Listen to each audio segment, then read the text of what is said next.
The coffee shop was nearly empty on that frigid December afternoon, just 3 days before Christmas.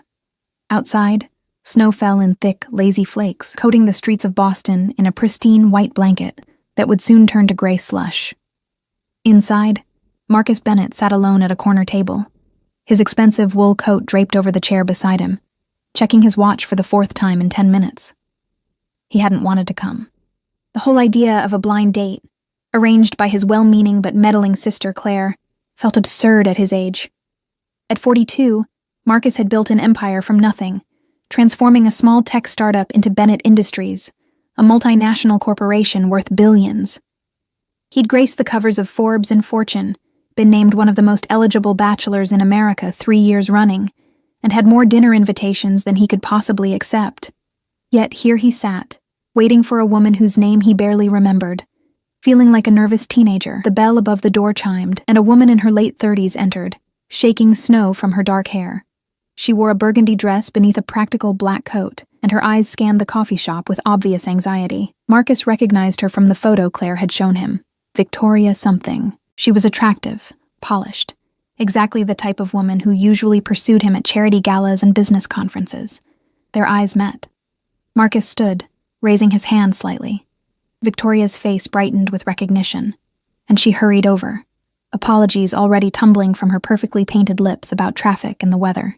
They sat down, ordered drinks, and began the awkward dance of first-date conversation. Within 20 minutes, Marcus knew it wasn't going to work. Victoria was nice enough, intelligent, successful in her own right as a corporate lawyer, but every answer she gave felt rehearsed, calculated. When he mentioned his work, her eyes lit up with an intensity that had nothing to do with genuine interest and everything to do with dollar signs. She laughed too hard at his mediocre jokes, touched his arm too frequently, and somehow managed to mention her expensive tastes 3 times in as many minutes. "I'm sorry," Marcus said finally, setting down his coffee cup with more force than intended. "I don't think this is going to work out."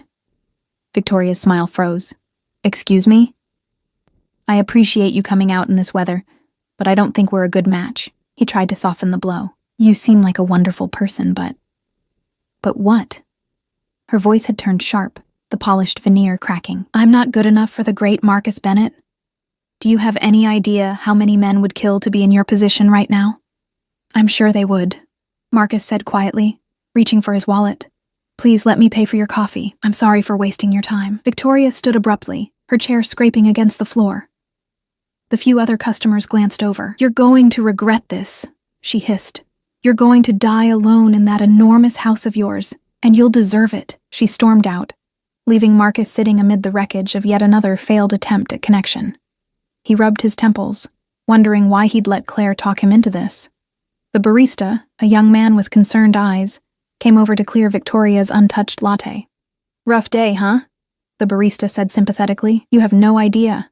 Marcus pulled out his credit card to settle the bill, then paused. Through the large front window, he could see Victoria climbing into a Mercedes, her phone already pressed to her ear, probably calling Claire to complain. He sighed and turned back to gather his coat. That's when he noticed them. At a small table near the window sat a woman and a little girl, perhaps 6 or 7 years old. The woman was probably in her early 30s, with honey-colored hair pulled back in a simple ponytail. She wore jeans and a green sweater that had seen better days, and she was leaning close to the child, speaking in low, urgent tones. The little girl's face was scrunched up, fighting tears. "I know, sweetheart," the woman was saying. "I know you wanted to go to the party, but we just can't afford it right now." "But everyone else is going," the child protested, her voice breaking. "Taylor said her mom bought her a new dress and everything. I'll be the only one who's not there." The woman, clearly the child's mother, closed her eyes briefly, and Marcus saw a depth of pain there that made his chest tighten. "I'm so sorry, Mia. Maybe next year, when things are better." "You always say that," Mia said, tears now flowing freely. "You said we'd have a nice Christmas, too. But we don't even have a tree." Marcus knew he should leave. This was a private moment, a family struggle that had nothing to do with him. But something kept him rooted to the spot. Maybe it was the mother's quiet dignity as she wiped her daughter's tears with a napkin. Maybe it was the way Mia tried so hard to be brave, even as disappointment crashed over her. Or maybe it was simply that, For the first time in years, Marcus was seeing something real. Genuine emotion, unfiltered by greed or pretense. The mother glanced up suddenly, catching him staring. For a moment, their eyes locked. Hers were brown, flecked with gold, and filled with a wariness born of hard experience. Marcus looked away quickly, embarrassed, and gathered his things. But as he stood to leave, he heard the little girl's voice, slightly louder now. "Mommy, is that man leaving his wallet?" Marcus's hand flew to his pocket, but his wallet was there. Confused, he looked back at their table. The little girl was pointing at the chair where Victoria had been sitting. Sure enough, tucked between the cushion and the armrest was a sleek black wallet. Undoubtedly Victoria's, dropped in her angry exit. The mother had seen it too. She bit her lip, clearly debating what to do, then stood up. "Excuse me," she called to Marcus, her voice soft but clear. "I think your friend forgot her wallet. She's not my friend," Marcus said automatically, then winced at how harsh that sounded. He walked back over and picked up the wallet. "But thank you for noticing. That was honest of you." The woman's cheeks flushed slightly. "Well, it's the right thing to do." Marcus opened the wallet, intending to find a business card or ID so he could contact Victoria. But what he saw inside made him pause. The wallet was stuffed with cash. He counted at least $500 in crisp bills, along with multiple credit cards and a driver's license. An idea formed in his mind. It was impulsive, possibly stupid, definitely unlike him. But something about this moment, the warmth of the coffee shop, the snow falling outside, the little girl's tear-stained face, made him want to do something good, something real. "I need to return this," Marcus said slowly, "but I'm starving, and I hate eating alone, especially this close to Christmas." He looked at the mother, then at Mia. "Would you two like to join me for dinner? My treat, as a thank you for your honesty." The woman's eyes widened. "Oh no, we couldn't possibly." "Please," Mia interrupted, looking up at her mother with sudden hope. "Please, Mom, I'm hungry too." The mother hesitated, and Marcus could see the internal struggle playing out across her face. Pride warring with practicality, suspicion battling against her daughter's pleading eyes. "We can join you?" she said finally, her voice uncertain, making it half statement, half question. Marcus smiled, his first genuine smile of the day. "I'd like that very much." What Marcus didn't know, as he helped Mia into her worn coat and held the door open for both of them, was that this simple dinner invitation would unravel secrets that had been buried for years, challenge everything he thought he knew about family and loyalty, and force him to make a choice that would change 3 lives forever. The restaurant Marcus chose was elegant, but not ostentatious. A family-friendly Italian place called Romano's, just 2 blocks from the coffee shop.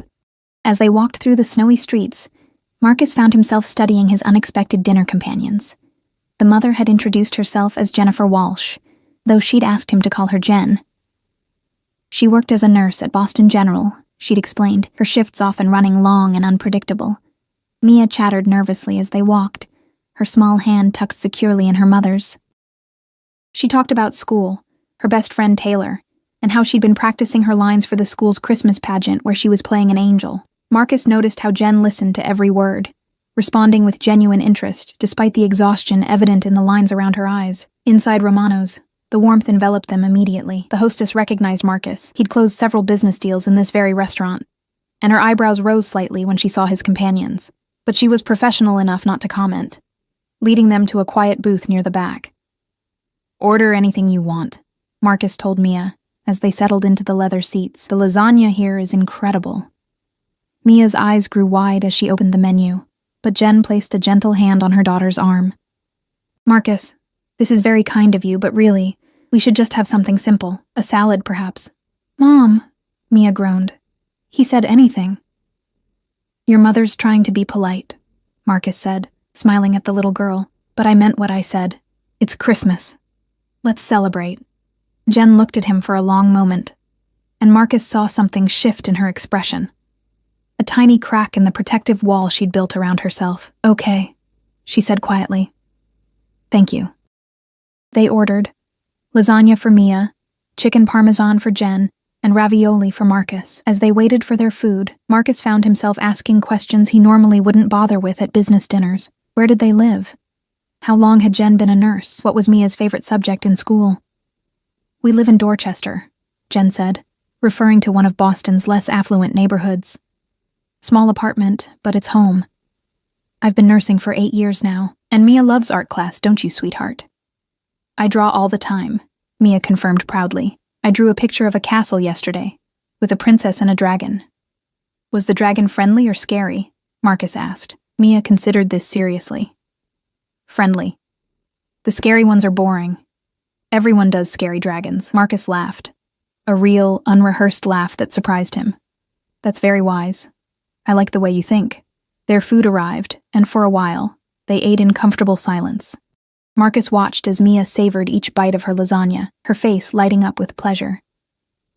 Jen ate more slowly, deliberately, as if trying to make the meal last. So what do? Jen asked finally.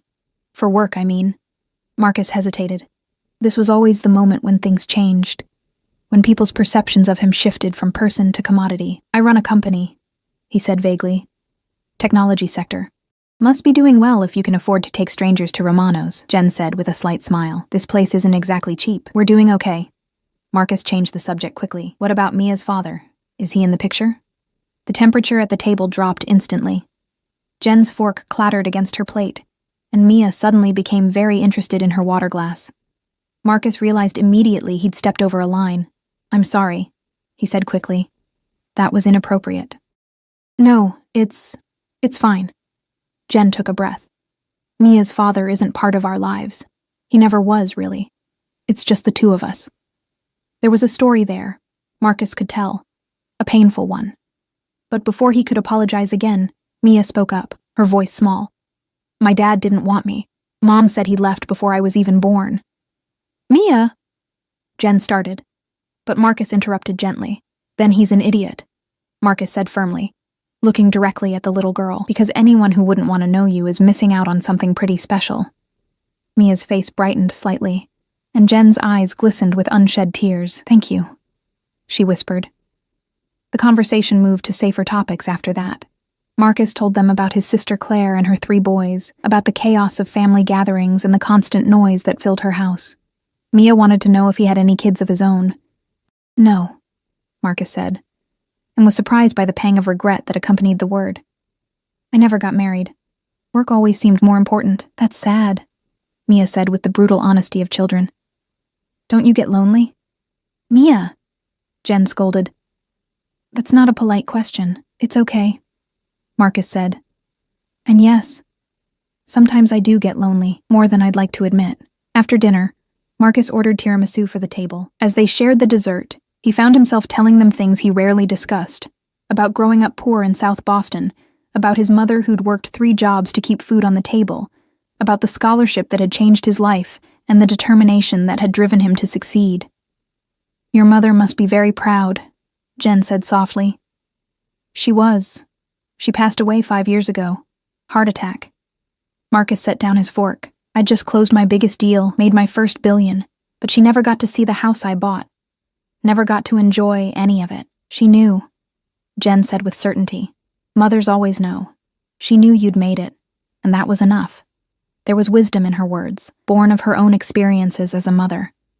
Marcus felt something loosening in his chest, some tight knot he'd been carrying for years. As they finished dessert, Marcus pulled out his phone to call Victoria about her wallet. The call went straight to voicemail. She'd probably blocked his number. He tried texting instead, telling her he had her wallet and asking where to send it. I can drop it off tomorrow, he said to Jen. No response yet, but I'm sure she'll get back to me. That's good of you, Jen said. Most people wouldn't bother. Most people aren't having the evening I'm having, Marcus replied. He meant it. For the first time in months, maybe years, he felt genuinely content. They left Romano's around 8 o'clock. The snow had stopped, leaving the city blanketed in white. Christmas lights twinkled in shop windows, and carolers sang on the corner. Marcus walked Jen and Mia back toward the coffee shop where Jen's car was parked. Thank you for dinner, Jen said when they reached the parking lot. You didn't have to do that. I wanted to. Marcus crouched down to Mia's level. It was nice meeting you, kiddo.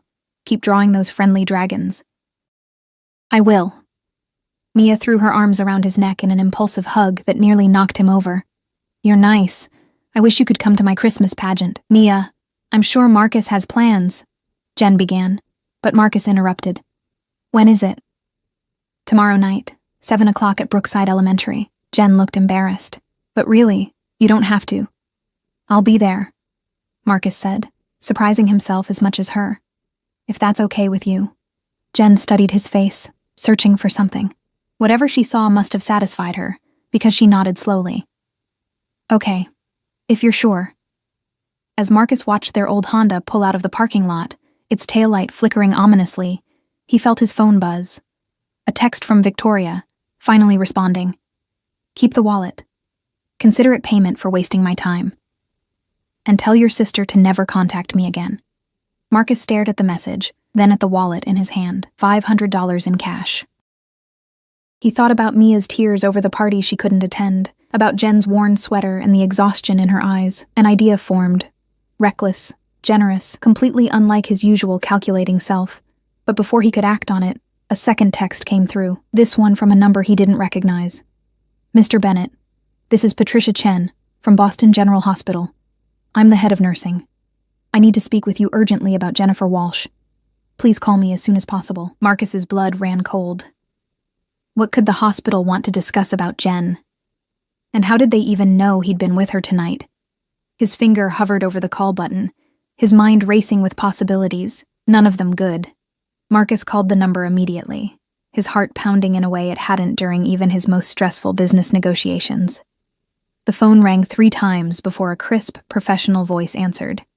Patricia Chen speaking. This is Marcus Bennett. I just received your text about Jennifer Walsh. Is something wrong? Is she okay? There was a pause, then a sigh. Mr. Bennett, I apologize for the cryptic message. Jennifer is fine, physically at least. But I'm calling because I'm concerned about her employment situation, and I understand you spent the evening with her and her daughter. Marcus's confusion deepened. How did you know that? Jennifer called me from the parking lot. She wanted to check if it was appropriate to have accepted dinner from a stranger while wearing her hospital ID badge. She's very conscientious about hospital policy. Patricia's voice softened slightly.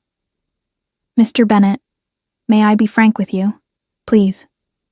Jennifer Walsh is one of the best nurses I've ever worked with. She's compassionate, skilled, and dedicated beyond measure. But she's struggling. Her ex-husband, well, he wasn't actually her husband but the father of her child.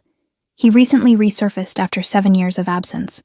He's demanding custody of Mia. Marcus felt his jaw clench. The man who abandoned them both, the very same. His name is Derek Sutton, and he's apparently reformed now. Got himself a good job, married a woman with money, and decided he wants to play father. Patricia's tone dripped with disdain. Jennifer's been drowning in legal fees. She's picked up every extra shift I can give her, but it's not enough. The court date is set for January 15th. Why are you telling me this? Marcus asked, though he suspected he knew the answer. Because Jennifer is too proud to ask for help, even when she desperately needs it. And because when she called me tonight, she sounded happier than I've heard her in months. She said you made Mia laugh, that you treated them like they mattered. Patricia paused. I don't know what your intentions are, Mr. Bennett, but that little girl and her mother have been through enough. If you're just looking for some kind of Christmas charity case to make yourself feel good, please walk away now. But if you genuinely care, then you should know what they're facing. Marcus stood in the snowy parking lot, his expensive shoes getting soaked, and made a decision that would have horrified his lawyers. Thank you for telling me. And Patricia? Jennifer doesn't need to know we spoke. Understood. Good night, Mr. Bennett. Marcus ended the call and stood there for a long moment, thinking. Then he made another call, this one to his personal attorney, Richard Murphy. Richard, I need you to do something for me first thing tomorrow morning. Quietly. Find out everything you can about a custody case. Jennifer Walsh versus Derek Sutton. And Richard, I want to know if there's any way to help her without her knowing it came from me. The next day passed in a blur of meetings and phone calls. Marcus found himself distracted, his mind wandering to thoughts of a little girl who drew friendly dragons and a woman who worked herself to exhaustion to provide for her daughter. Richard called back just after lunch with his findings. It's not good, Marcus. Derek Sutton works for Sutton & Associates, his stepfather's law firm. They've got resources Jennifer can't possibly match. Her court-appointed lawyer is fresh out of law school, overwhelmed, and frankly out of his depth. Unless something changes, she's going to lose shared custody at minimum. Possibly more. Can we intervene? File something on her behalf? Not without her knowledge and consent. And even then, the optics would be strange. A billionaire suddenly taking interest in a random custody case. The opposing counsel would have a field day with that. Suggest inappropriate relationships. Question motives. Richard paused. Why are you so invested in this, Marcus? You just met this woman yesterday. It was a fair question, one Marcus had been asking himself all day. I don't know, he admitted. Maybe I'm tired of feeling useless. Maybe I see something in them that reminds me of my mother and me. Or maybe I just want to do something good without an ulterior motive for once in my life. Well, there might be one option, Richard said slowly. If you were to hire Jennifer, legitimately for a real position, that would demonstrate stability and increased income. It wouldn't be charity or interference, just employment. Combined with a better lawyer, which she could potentially afford with a higher salary, it might make a difference. What kind of position? I run a tech company. She's a nurse. Doesn't your headquarters have a medical clinic for employees? I seem to remember something about that in the benefits package. Marcus sat up straighter. Richard was right. Bennett Industries had a state-of-the-art medical facility on site, primarily for routine care and minor emergencies. The current head nurse was retiring in February. Richard, you're a genius. Set it up. But approach her through proper HR channels, job posting, interview, the whole thing. I don't want her thinking this is charity. That evening, Marcus arrived at Brookside Elementary 15 minutes early. The auditorium was packed with parents, grandparents, and siblings, all chattering excitedly. He found a seat near the back, feeling conspicuously alone and overdressed in his tailored suit. The lights dimmed, and the pageant began. It was charmingly chaotic, shepherds who forgot their lines, wise men who waved at their parents mid-scene, and a baby Jesus doll that fell out of the manger twice. But when the angels appeared, Marcus found himself leaning forward. Mia was in the front row of angels, her face serious with concentration. She had a solo line, just 5 words, but she delivered them with such earnest conviction that several people in the audience chuckled fondly. Marcus felt an unexpected surge of pride, as if she were his own daughter up there. After the show, he waited in the lobby, watching families reunite with their young performers. Mia spotted him first, her face lighting up as she ran over, still wearing her angel costume. You came. You really came. I told you I would, Marcus said, kneeling down. You were perfect up there. I only forgot my line once. But Mrs. Patterson said it was okay because I remembered before anyone noticed. Mia beamed at him. Did you see Mom? She's talking to Taylor's parents. Marcus looked up and saw Jen across the lobby, indeed speaking with another couple, but her body language was stiff, defensive. The woman, Taylor's mother presumably, was gesturing animatedly, while the man beside her looked uncomfortable. Jen's face had gone pale. Mia, honey, stay here for just a second, okay? Marcus said, then made his way through the crowd. Simply don't think it's appropriate, Taylor's mother was saying as he approached. Her name tag read, Diane Foster. Taylor has been friends with Mia for 2 years, but given the current situation with the custody battle, we think it's best if they spend less time together. We have to think about what's best for our daughter. What situation? Jen's voice was tight, controlled. Mia hasn't done anything wrong, of course not, dear. But the instability, the court proceedings, the gossip, it's just not the environment we want Taylor exposed to. I'm sure you understand. I understand perfectly, Jen said coldly. You're abandoning my daughter when she needs friends most. Now, that's not fair, Diane began. But Marcus interrupted. Excuse me, he said smoothly, stepping beside Jen. Is there a problem here? Diane's eyes widened as she recognized him. Apparently even she knew who Marcus Bennett was. Oh, Mr. Bennett. I didn't realize you were... are you... She looked between him and Jen, confusion and calculation warring on her face. I'm a friend of the family, Marcus said, his voice carrying the quiet authority that made executives quake. And I couldn't help but overhear your concerns about instability. Perhaps you're unaware, But Jennifer has just been offered a position at Bennett Industries. Significant salary increase. Excellent benefits. I'd hardly call that unstable. Jen's head whipped toward him, shock written across her face. But Marcus pressed on, addressing Diane. Of course. If you feel Taylor and Mia's friendship isn't beneficial, that's your choice as a parent. But don't dress up social climbing as concern for your daughter. It's unbecoming. Diane's face flushed bright red. Her husband grabbed her arm and steered her away, muttering apologies. As soon as they were gone, Jen turned to Marcus. What job? What are you talking about? Can we discuss this outside? Marcus asked, suddenly aware of the curious eyes around them. They collected Mia, who was oblivious to the drama, and stepped out into the cold December night. Jen's car sat in the parking lot, its flickering taillight now completely dead. Explain, Jen demanded, her arms crossed. Now.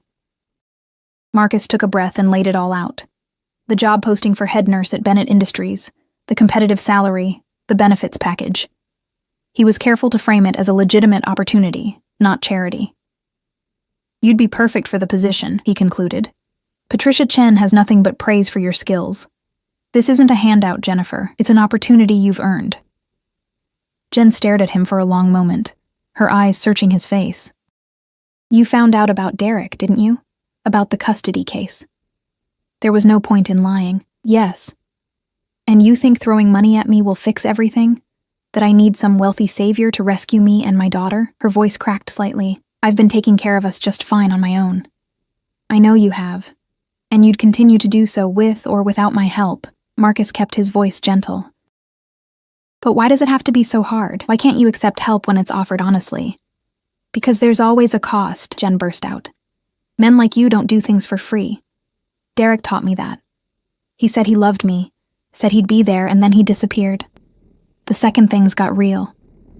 Now he's back, with his fancy lawyers and his new wife, trying to take Mia away from me. So forgive me if I'm skeptical when a billionaire I just met yesterday suddenly wants to help. Mom, Mia's small voice interrupted. Why are you crying? Jen wiped at her face roughly.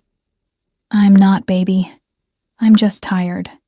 Marcus crouched down to Mia's level. Your mom is the strongest, bravest person I've ever met, and she's right to be careful about trusting people. But sometimes, Mia, even strong people need help. That doesn't make them weak. It makes them smart. He stood up and looked at Jen. The job offer is real. You can verify it through HR. Go through the formal interview process if you want. No strings attached. If you don't want to see me again after tonight, I'll understand. But don't refuse the opportunity because you're afraid of my motives. Do it for Mia. Jen was quiet for a long moment, her jaw working. Finally, she nodded once, sharply. Okay. I'll look into it. But Marcus, if this is some kind of game, if you hurt my daughter, I will make you regret it. I don't care how much money you have. I believe you, Marcus said, and meant it. And I wouldn't expect anything less. As they parted ways, Marcus watching the Honda's broken taillight disappear into the night. His phone buzzed with a text from Richard. Judge assigned to the Walsh case is Judge Bernard Cooper. Thought you should know. He's known for favoring traditional family structures. This is going to be harder than we thought. Marcus stared at the message, then back at where Jen's car had been. He'd thought offering her a job would be enough. But now he realized the situation was far more complicated than he'd anticipated, and time was running out. The interview at Bennett Industries took place 3 days later, on December 23rd. Marcus had deliberately stayed away, letting HR handle the entire process professionally. But he'd made sure Patricia Chen was contacted as a reference, and he'd quietly ensured that the salary offered was competitive enough to make a real difference without being suspiciously generous. Jen got the job. She called him that evening, her voice a mixture of gratitude and lingering wariness. I start January 2nd. The benefits alone will save me hundreds a month. Thank you, Marcus. You earned it, he said simply. How's Mia? Excited. She wants to know if you're coming to Christmas dinner. Jen laughed softly. I told her you probably have plans with your family. Marcus thought about the invitation sitting on his desk.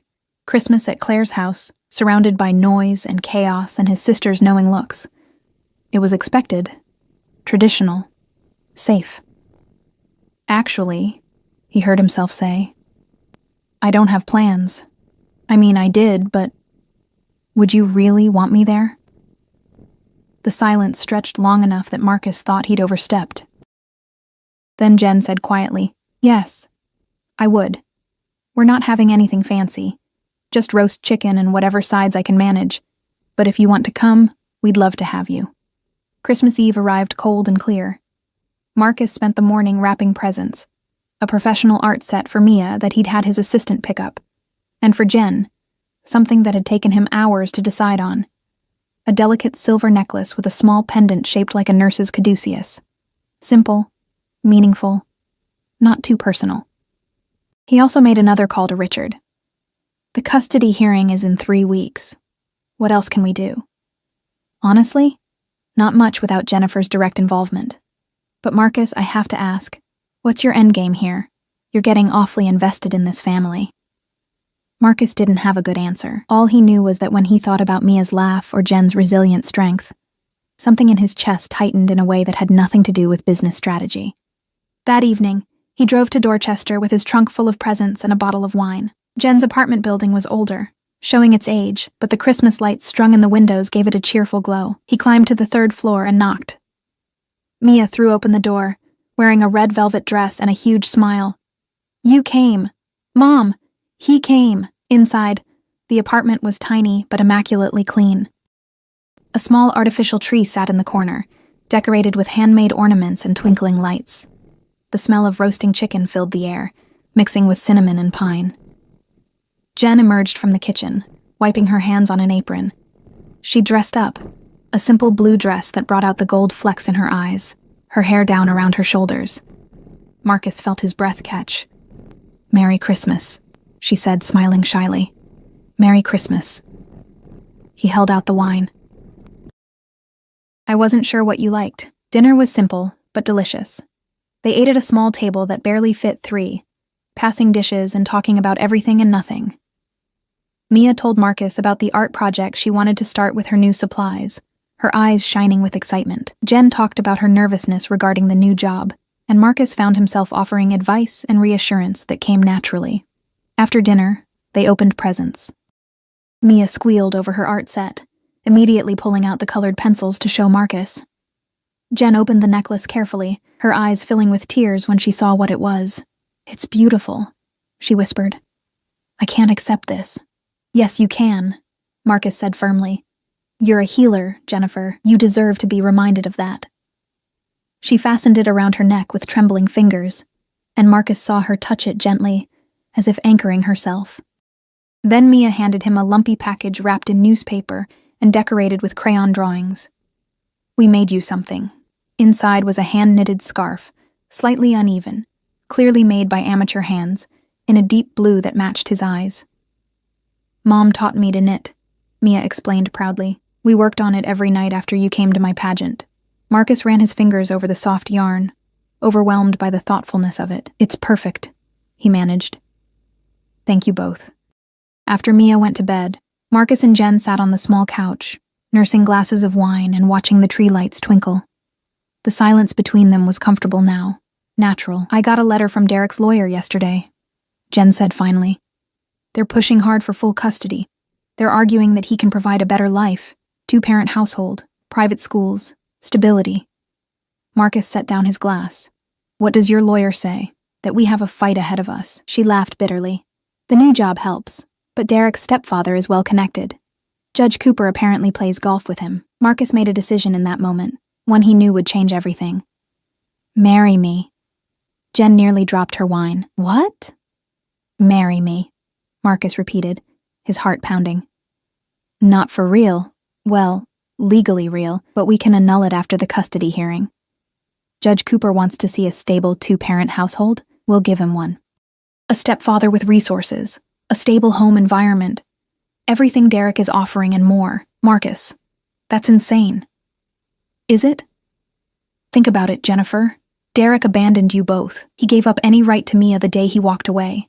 But the courts don't care about that. They care about what looks good on paper, so let's give them something that looks good." "Why would you do this?" Jen asked, her voice breaking. "You barely know us." Marcus took her hand, surprised by how right it felt in his. "Because in 3 days, You've made me feel more alive than I have in years, because Mia deserves to stay with her mother. And because maybe, just maybe, I'm tired of living a life that doesn't mean anything."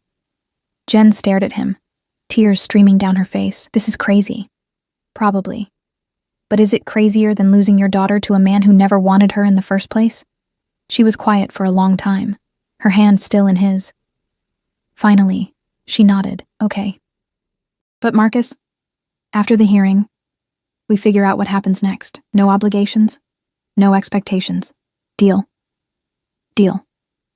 They were married 2 days later at City Hall, with Claire as their witness and Mia as their flower girl.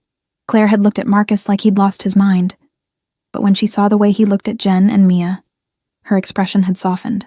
The custody hearing on January 15th was intense. Derek's lawyer painted Marcus and Jen's quick marriage as suspicious, but Richard had prepared them well. Jen testified about Derek's abandonment, about the years of raising Mia alone, about the stability of her new job and life. Marcus testified about his commitment to being a stepfather, about the love he'd already developed for Mia. Judge Cooper deliberated for 3 days.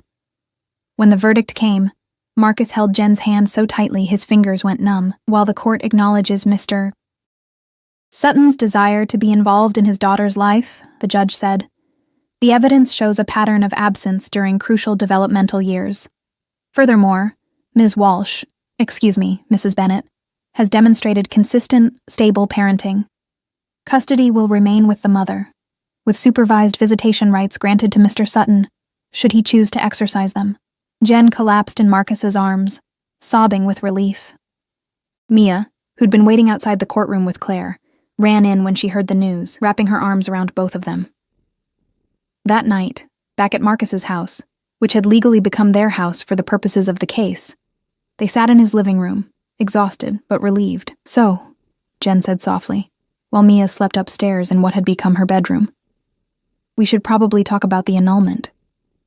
Marcus looked at her, really looked at her, at the woman who'd shown him what real strength looked like, who'd taught him that wealth meant nothing without people to share it with, who'd brought color and noise and life into his empty mansion.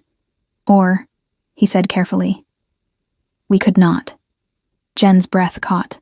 "Marcus, I know this started as a strategy, a way to help you keep Mia, but somewhere along the way, it became real for me." He took her hand. "I'm not saying we have to decide tonight, or this month, or even this year. But I'd like the chance to see where this goes, if you're willing." Jen was quiet for a moment, then she smiled. That real, unguarded smile he'd only seen a few times. "I think I'd like that too." 6 months later, Marcus stood in his backyard, their backyard, watching Mia chase butterflies through the garden Jen had planted. They'd kept the marriage legal, moving slowly, dating like normal people despite already being husband and wife. Jen had thrived in her new position, becoming indispensable to Bennett Industries. Mia had blossomed, her art covering the walls of her bedroom and the refrigerator. Derek had never shown up for a single supervised visitation. "Hey," Jen said, coming up behind Marcus and slipping her arms around his waist. "What are you thinking about?" "About a coffee shop on a snowy afternoon," Marcus said, turning to kiss her forehead. "About a blind date that went terribly wrong, and a little girl who noticed a forgotten wallet." "Best wrong turn you ever took?" Marcus pulled her closer, watching Mia's joyful dance through the flowers, hearing her laughter ring out in the warm summer air. "The very best." And for the first time in his life, Marcus Bennett understood that real wealth had nothing to do with money. It was measured in moments like these, in love freely given and gratefully received, in a family that chose each other every single day.